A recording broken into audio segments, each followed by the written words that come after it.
Bonjour à tous. Devenir entrepreneur au terme d'une longue carrière passée exclusivement à être salarié, c'est un des angles que peut revêtir l'entrepreneuriat.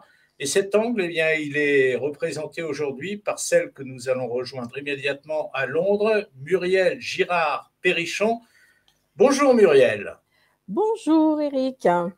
On va commencer par parler de ce qui est derrière moi, Londres. La ville de Londres, c'est une ville dans laquelle vous vivez depuis 18 ans. Ah, Racontez-moi pourquoi Londres et racontez-moi également de quelle manière Londres a joué sur votre vie professionnelle et récemment sur l'entrepreneur que vous êtes devenu.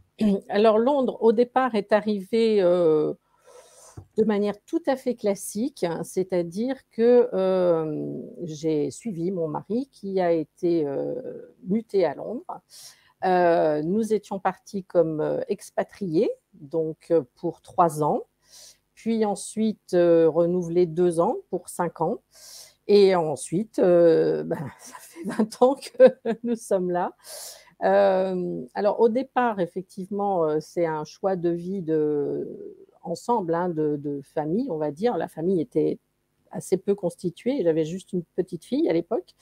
Et donc, on a décidé effectivement d'un commun accord, moi, de laisser mon travail en France, qui était un super job, et puis de repartir à zéro quasiment ici, avec une nouvelle vie, avec un enfant en bas âge et un deuxième qui est arrivé également à ce moment-là. Donc beaucoup de changements à cette époque. Alors Londres au départ pour moi, c'était un choix parmi tant d'autres. J'avais pas une attraction particulière pour cette ville et je dois même dire que en arrivant, je ne sais pas si c'est le fait d'être enceinte, d'avoir un gros changement de vie de famille. J'ai pas franchement accroché au départ. J'ai eu 3 années un peu difficiles, j'avoue, alors que je m'y attendais pas du tout, parce que cette ville, qui est une ville superbe, hein, en fait, on a l'impression que c'est pas loin de la France, que tout va être pratiquement identique. Et en fait, rien n'est pareil, mais absolument rien. Donc, il y a effectivement un temps d'adaptation qui est nécessaire quand on veut vraiment s'installer, quand on veut vraiment faire sa vie dans cette ville. Et surtout, ne pas se dire que bon, voilà, ça fonctionne de cette manière-là et ça va fonctionner de la même manière ici. Non. Donc, il y a un temps d'adaptation, c'est clair, en tous les cas pour moi, parce que tout est différent. Voilà. D'une manière pratique, d'une manière intellectuelle, d'une manière culturelle, enfin, tout est complètement différent. Alors, Muriel, sur le plan professionnel, strictement professionnel, de quelle manière Londres a-t-il pesé sur la vie que vous avez eue? On va en parler abondamment durant toute cette émission. En gros, ça veut dire, est-ce que vous pensez que vous auriez eu une vie professionnelle identique ailleurs qu'à Londres?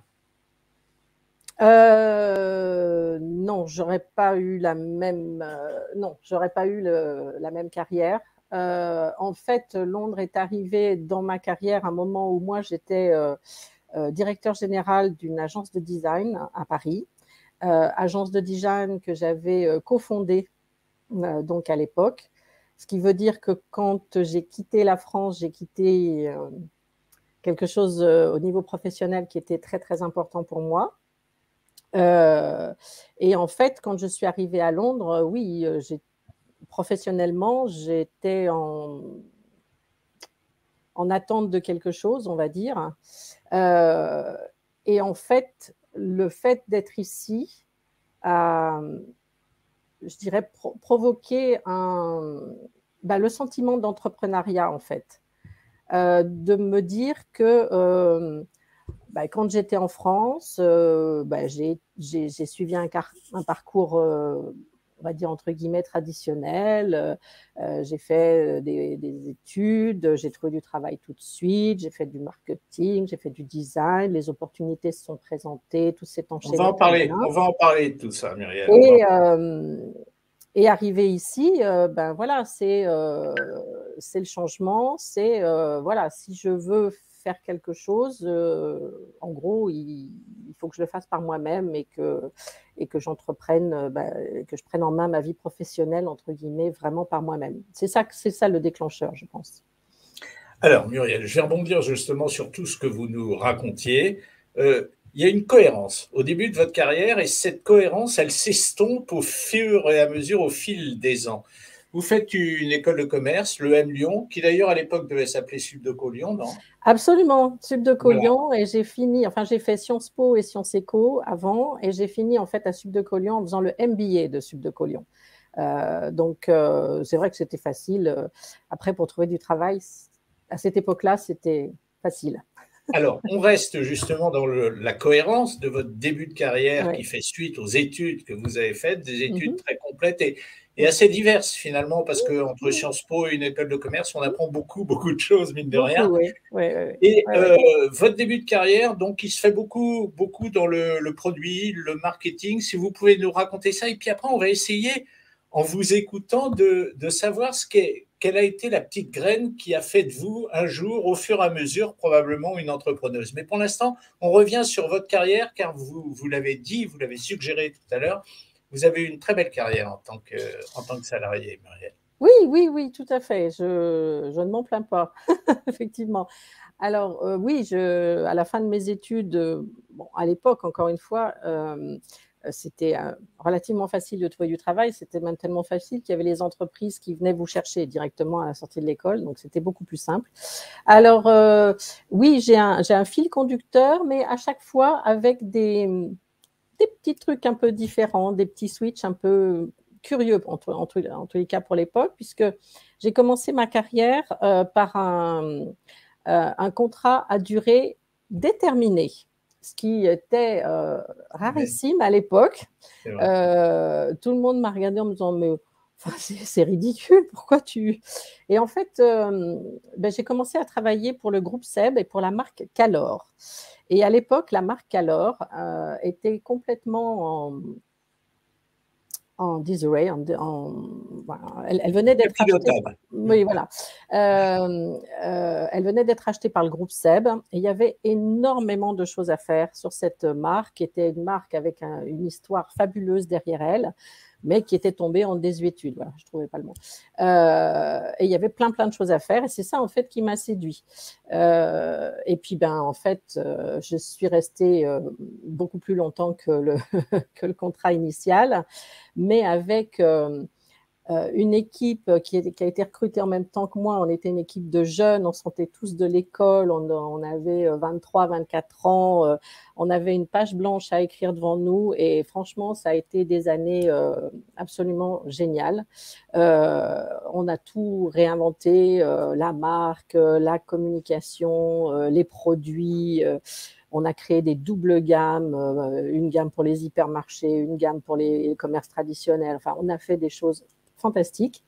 Et donc, au niveau apprentissage, au niveau enthousiasme et peut-être déjà entreprendre des choses, même si on est salarié, mais créer quelque chose de différent, créer quelque chose de nouveau, c'était déjà quelque chose que j'adorais faire. Donc, j'ai fait ça pendant de nombreuses années. Et ensuite, donc j'étais à Lyon pour commencer. Et ensuite, je suis partie sur Paris où j'ai eu une opportunité pour travailler dans le groupe Lactalis. Alors, c'est vrai que là, il y a toujours le fil conducteur. Je travaille toujours sur les produits. Je travaille toujours dans le marketing, dans la communication. Je suis directrice marketing d'un groupe de produits. Et là, même chose. Il m'est demandé de créer des produits qui n'existaient pas avant sous la marque Président. Et la même chose, c'est se lancer sur un marché sur lequel cette marque n'était absolument pas présente et c'est de travailler un nouveau produit, une nouvelle communication avec une marque qui arrive sur un marché sur lequel elle n'existait pas. Emmental, président, je parie. Exactement. C'est l'Emmental président, absolument. Donc, voilà, ça s'est fait comme ça. J'ai eu le grand privilège de travailler directement avec monsieur Michel Beignet à l'époque, dans un univers aussi très particulier, tellement particulier que j'étais la seule femme en fait dans le groupe, donc c'était un peu spécial. On était 2 en fait, voilà. C'était très particulier et en même temps aussi très formateur, et toujours aussi dans une idée de créer quelque chose de nouveau, d'aller vers des domaines qui effectivement demandaient de l'innovation, qui demandaient de la différence, et un certain esprit effectivement entrepreneurial à l'époque. Voilà, donc ça s'est passé comme ça, et donc toujours quand même ce fil conducteur, et puis à un moment donné, là, il y a eu un autre petit déclic qui fait que, en fait, dans le groupe Lactalis, nous avions ce qu'on appelle un studio intégré, c'est-à-dire une personne qui travaillait justement à la création de logos, à la création des packaging, à la création graphique, et ceci était intégré dans le groupe. Comme j'avais beaucoup de choses à faire dans ce domaine-là, donc j'ai beaucoup travaillé avec cette personne qui s'appelle Daniel. Et en fait, tous les deux, nous est venue l'idée en fait, de créer une agence de design. Et donc, en 1990, il est parti, lui, d'abord, pendant 8 mois. Il a quitté le groupe et je l'ai rejoint, donc, 8 mois après.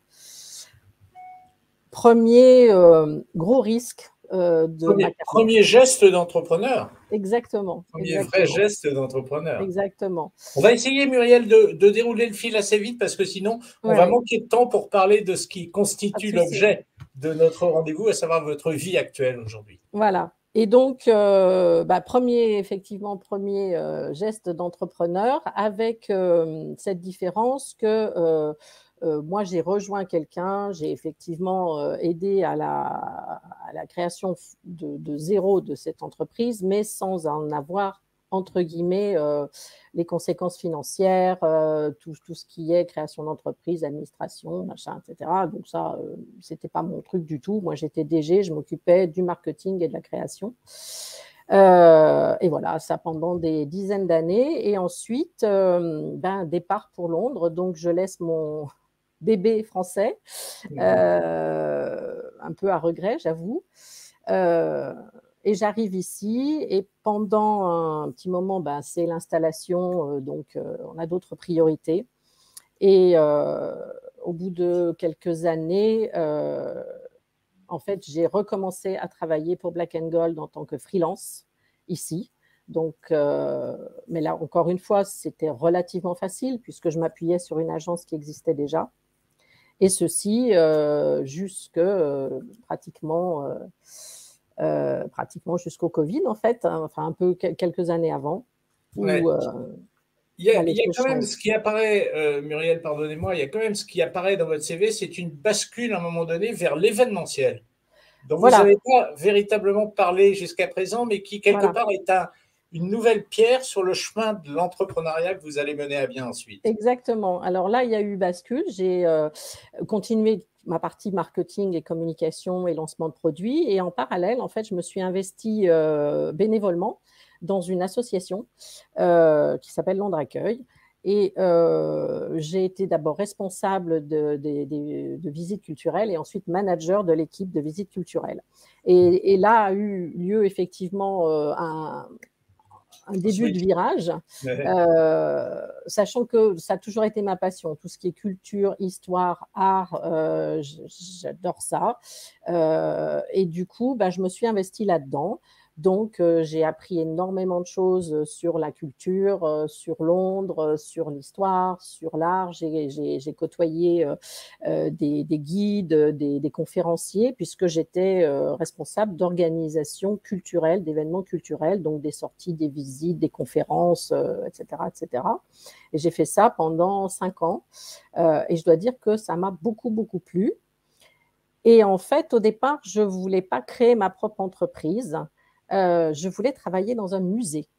Et l'histoire fait que je me suis inscrite pour une formation professionnelle au V&A, au Victoria and Albert Museum, que j'ai commencé en janvier 2020. Oui, d'accord. Voilà. Donc, ce qui est assez récent, vous avez parlé d'art, vous avez parlé de culture, vous avez parlé d'histoire, autant de choses que vous n'aviez pas approchées du tout dans votre vie professionnelle antérieure, si je puis dire, mais des choses qui probablement vous tournaient dans la tête et qui expliquent aujourd'hui là où vous en êtes rendu. On va en parler, bien sûr, de ce que vous faites aujourd'hui, mais c'est vrai que on a véritablement l'impression, en vous écoutant parler, Muriel, qu'il y a un cheminement qui s'est fait petit à petit, pierre par pierre, avec des domaines que vous adoriez, mais qui restaient enfouis en vous et que vous avez exhumés avec un nouveau métier. Alors, c'est exactement ça, parce que pour tout vous dire, au moment où j'ai eu mon bac, j'ai dit à mes parents que je voulais faire des études d'histoire de l'art. Voilà. Et donc, c'est raté, parce qu'on m'a dit non, non, t'es gentille, mais t'es mignonne, mais non, tu vas pas faire ça. Ce qui était normal à l'époque, encore une fois, hein, je ne leur en veux absolument pas. J'ai pas fait ça avec mes enfants, mais voilà. On m'a dit histoire de l'art, non, non, non, non, non, tu vas faire Sciences Po et Sciences Éco, ça va être très, très bien, tu vas adorer, ça va être génial. Voilà. Ceci dit, c'était très bien, j'ai adoré Sciences Po, c'était superbe. Mais voilà, et donc j'ai toujours aimé ça, je me suis toujours intéressée à beaucoup de choses en parallèle, et c'est vrai que c'est quelque chose que j'aimais beaucoup fondamentalement. Donc, j'avais cette volonté de faire ça en me disant, ben voilà, j'ai un peu fait le tour de tout. Je suis une grande fille maintenant, je vais faire ce qui me plaît. Et voilà, j'ai voulu faire cette formation en janvier 2020 et malheureusement, tout s'est arrêté à cause du Covid. La formation n'a jamais eu lieu. Enfin, elle a eu lieu pendant 2 mois et puis ensuite elle s'est arrêtée. C'était une formation qui avait lieu sur 6 mois, qui devait déboucher effectivement sur un travail salarié au sein du V&A. Il y a beaucoup, beaucoup de choses qui se passent au V&A en ce moment. Donc, voilà, tout s'est arrêté. Donc, c'était un peu la douche froide. Mais voilà. Donc vous vous êtes remise apparemment, on va en parler. Muriel, je vais revenir sur un mot que vous avez prononcé et qui est arrivé à un moment donné dans votre carrière, assez récemment, c'est le mot bénévolat. Oui. Il explique certainement beaucoup le virage que vous avez pris aujourd'hui. Le bénévolat, d'abord, n'importe qui ne peut pas se permettre d'être bénévole. Il a fallu bien gagner sa vie avant, ce qui a été votre cas, à n'en pas douter. Mais le fait de faire du bénévolat, ça vous a évoqué d'autres idées, probablement de pouvoir aller plus loin dans ce que vous aimiez avant tout, et ce qui n'était pas forcément rémunérateur. Donc.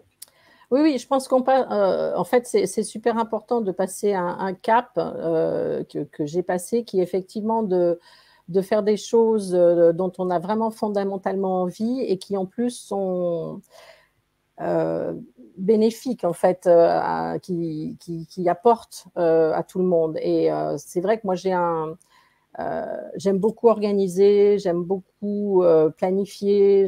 Ça fait partie effectivement de ce que je fais tous les jours maintenant aujourd'hui.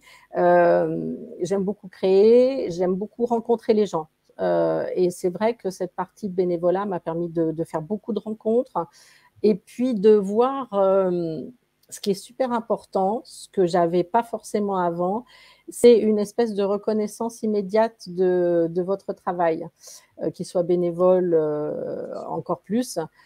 Puisque je crée des événements, des sorties, et où on voit tout de suite, je veux dire, à la fin, les gens viennent vous remercier, les gens sont contents, les gens ont des sourires, et ça, c'est quelque chose de génial, en fait. C'est vraiment super. Ouais. Vous parlez de ce qui est votre vie d'aujourd'hui, janvier 2021, donc il y a un petit peu plus d'un an, vous créez Learn Artory. Artory, oui, Visite, conférences culturelles, voilà. mais qui se matinent d'un aspect linguistique très important. Alors ça, il va falloir l'expliquer. Parce que moi, j'ai lu des choses vous concernant, mais c'est vrai que c'est difficile d'appréhender réellement ce que peut être votre quotidien d'entrepreneur au sein de Learn Artory. Expliquez-nous, qu'est-ce que vous faites exactement, Muriel? Alors, ce que je fais exactement, en fait, l'idée, l'important, c'est l'idée de départ, c'est-à-dire qu'est-ce qui m'a amené à penser à ça. Comme je vous l'ai dit, ma formation tombe à l'eau. Moi, je peux pas rester comme ça. Je peux pas rester sans rien faire. C'est pas possible. Le confinement, une fois, ça va, deux fois, non. Donc, en septembre 2020, je me dis, il faut que je fasse quelque chose. Euh, voilà, je n'ai pas de solution, je ne peux pas travailler dans une entreprise, je ne peux pas travailler dans un musée, je ne peux pas faire ce que je veux. Qu'est-ce que je vais faire? Je vais le faire moi-même. Voilà. Et puis, advienne que pourra, ça marche, tant mieux, ça ne marche pas. Je me serais fait plaisir et j'aurais fait quelque chose qui m'intéresse. Donc voilà, l'idée, c'était ça. Et mon idée, en fait, par rapport à toute l'expérience que j'avais vécue pendant 5 ans en tant que bénévole, c'était effectivement beaucoup de gens, beaucoup de réflexions qui étaient moi j'aime bien faire un tour, mais je voudrais apprendre l'anglais en même temps, je voudrais connaître la culture, mais je suis pas assez bonne, je sais pas si j'ai le niveau. Même chose, j'ai des amies anglaises ou américaines qui disaient moi j'aime bien parler français avec toi, mais bon je veux pas faire une conférence, j'ai peur de pas comprendre, etc. Donc j'ai beaucoup de réflexions comme ça. Et puis, j'avais des gens que j'ai connus, hein, des guides avec qui j'ai discuté, avec qui on a beaucoup travaillé, fait des brainstorming. Et en fait, on en est arrivé à cette conclusion-là, qui est effectivement, il n'existe pas peu de visites culturelles ou de conférences ou d'événements qui soient organisés, soit avec des gens bilingues, en fait, qui sont capables de parler plusieurs langues, mais qui ne les maîtrisent pas tout à fait, qui ont envie aussi d'en connaître un petit peu plus. Donc, l'idée de mêler les deux, à la fois, je parle de culture, d'histoire et d'art, mais avec un niveau linguistique et avec un système qui vous permet d'approfondir vos connaissances, voilà, en langue. Alors, on remarque bien, hein, vous avez vraiment pris énormément de choses dans ce que vous avez appris dans votre vie Oui. professionnelle. Vous avez pris énormément de choses dans ce que vous ont raconté les gens, dans les questions que vous ont posées les gens. Est-ce que ça veut dire que pour devenir entrepreneur, alors il y en a plein, ils deviennent entrepreneurs à 20 ans. Vous, ça n'est pas votre cas. Mais Ah non, est-ce que ça veut dire que pour devenir entrepreneur, il faut véritablement avoir une perception de ce qui se passe autour de soi, beaucoup écouter les gens et beaucoup, beaucoup retenir des expériences qu'on a vécues, Muriel? oui, pour moi, en tous les cas, c'est ma philosophie. Pour être entrepreneur, c'est quelque part, vous lancez un produit, vous lancez quelque chose de nouveau, vous faites quelque chose de nouveau. Alors moi, dans ma carrière, j'ai lancé des produits, là, je lance un concept, mais c'est lancer quelque chose de nouveau. Et le plus important, c'est la base de tout, c'est que votre concept ou que votre produit apporte quelque chose et réponde à un besoin des gens. Et surtout, que votre offre, elle soit pertinente et cohérente.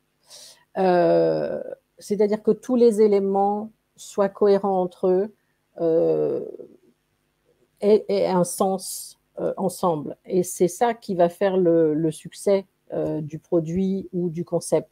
S'il manque quelque chose, si le concept n'est pas cohérent, si tous les éléments ne fusionnent pas entre eux, ça ne fonctionnera pas ou ça fonctionnera mal.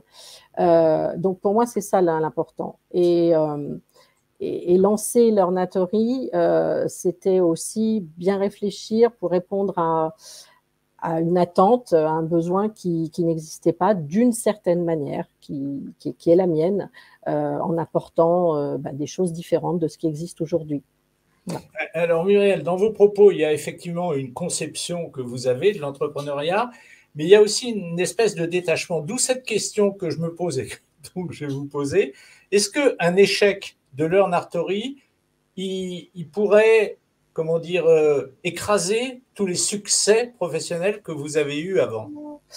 Non, je crois pas, parce que L'ornathorie, c'est quelque chose qui me passionne, qui m'intéresse, moi personnellement, et pour lequel j'ai fait des, entre guillemets, sacrifices, c'est-à-dire que j'ai créé une entreprise ici from scratch, alors que je ne connais pas les rouages de la création d'entreprise ici, par exemple. Juste une petite parenthèse, vous avez mis de l'argent personnel au Oui, départ pour la création de oui, l'entreprise. oui, Vous bien étiez sûr. seul à mettre de l'argent dedans. Oui, oui, bien sûr. Oui, oui, oui. Oui, parce que les personnes avec lesquelles j'ai travaillé, ce que j'appelle des partenaires privilégiés, sont des gens qui m'ont fait confiance, qui ont accepté certains sacrifices. Ce sont des consultants qui ont accepté effectivement au départ de faire des sacrifices. Mais c'est mon argent, oui, que j'ai mis dans la création de l'entreprise avec tout ce que ça comporte, hein, la création du site internet, enfin, de tous les éléments, la création de l'entreprise elle-même, même si c'est relativement facile de créer une entreprise en Angleterre. Ça, c'est aussi un point important. Le fait d'être à Londres, on revient sur ce qu'on disait un peu au début, le fait d'être ici au UK, c'est aussi beaucoup plus simple et beaucoup plus facile de créer une entreprise ici qu'en France, par exemple. Donc, moi, j'ai vraiment créé une entreprise, hein, c'est l'Ornatory Limited, donc j'ai des comptes à Oui, c'est ça. rendre, etc. etc. D'accord. Je suis pas self-employed, enfin, je suis Vous pas, êtes, ouais, vous voilà, êtes pas c'est vraiment une self-employed. entreprise qui a des Ouais. statuts, etc., etc. Mais même ça, c'est quand même beaucoup plus facile de le créer ici qu'en France. Il faut connaître des, enfin, voilà, il faut rencontrer les bonnes personnes qui expliquent correctement ce qu'il faut faire, mais c'est relativement simple. C'est plus simple de faire ça que d'avoir la citizenship, par exemple. Vous Entre savez, guillemets.